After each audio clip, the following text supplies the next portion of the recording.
मित्रों, अभी हमारे प्रधान सेवक जी ने हमसे हमसे क्या पूरी जनता से ये अपील की कि आप लोग जो है बचत करें। जो विदेशों से चीज़ें आ रही हैं, जिनका हम आयात करते हैं, उन चीज़ों का कम से कम प्रयोग करें। बात अच्छी है, कम से कम प्रयोग करना चाहिए। पर हम जहाँ तक समझते हैं, जहाँ तक हमारा अनुमान है, जैसा हम लोगों से मिलते रहते हैं, वो ये कहते हैं कि गंगोत्री से गंगा चलती है और नीचे तक आती है, तभी धीरे धीरे सब उसमें अपना स्नान, तर्पण, ज्ञान, ध्यान सब उसी में करते हैं। गंदगी भी बहा के ले जाती है, गंगा सागर तक चली जाती है।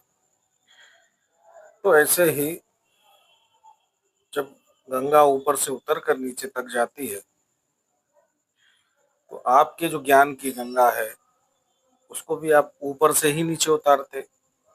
पहले आप अपने जितने भी कैबिनेट के आपके सदस्य हैं, जो सांसद हैं, जो मंत्री हैं, राज्यपाल हैं, गवर्नर हैं, राष्ट्रपति हैं, उनके प्रोटोकॉल में थोड़ी कमी लाके उनसे कहते कि भाई इस समय देश क्या पूरा विश्व संकट से जूझ रहा है, तो थोड़ा सा आप संयम बरतें, आप थोड़ी सी बचत करें।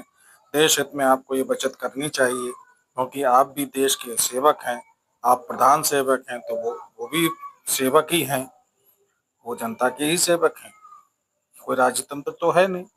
तो अगर आप, जैसा लोग कहते हैं, लोगों तक हमारे पास जो आवाज़ें आती हैं, वो ये कहते हैं कि ऊपर से गंगा चलती, ऊपर से ज्ञान गंगा बहती, तो नीचे वाले भी उसका अनुसरण करते, अपने पाप धोते चलते। पर ऐसा नहीं हुआ है। आपने सारी राय, सारा ज्ञान हम लोगों पे थोप दिया। अब जनता को तो जनता है, उसे तो आप कुछ कहें और आपको अक्षरशः पालन कर ले, वो समय चला गया, क्योंकि इस बीच जनता ने बहुत कुछ देखा है। अब बात वो ये भी कहती है कि जब इतनी ही क्राइसिस है, इतना ही सब कुछ है, तो फिर ये 80 करोड़ लोगों को फ्री में राशन क्यों बांटा जा रहा है? ये तो कोरोना काल में चल रहा था। आप इसको कटौती करें। अब इसकी जरूरत नहीं है। अगर जरूरत हो तो उनको दें, जिनको नहीं जरूरत है तो उनको कट ऑफ करें। ये भी एक बचत होगी, देश हित में ये भी एक कदम होगा।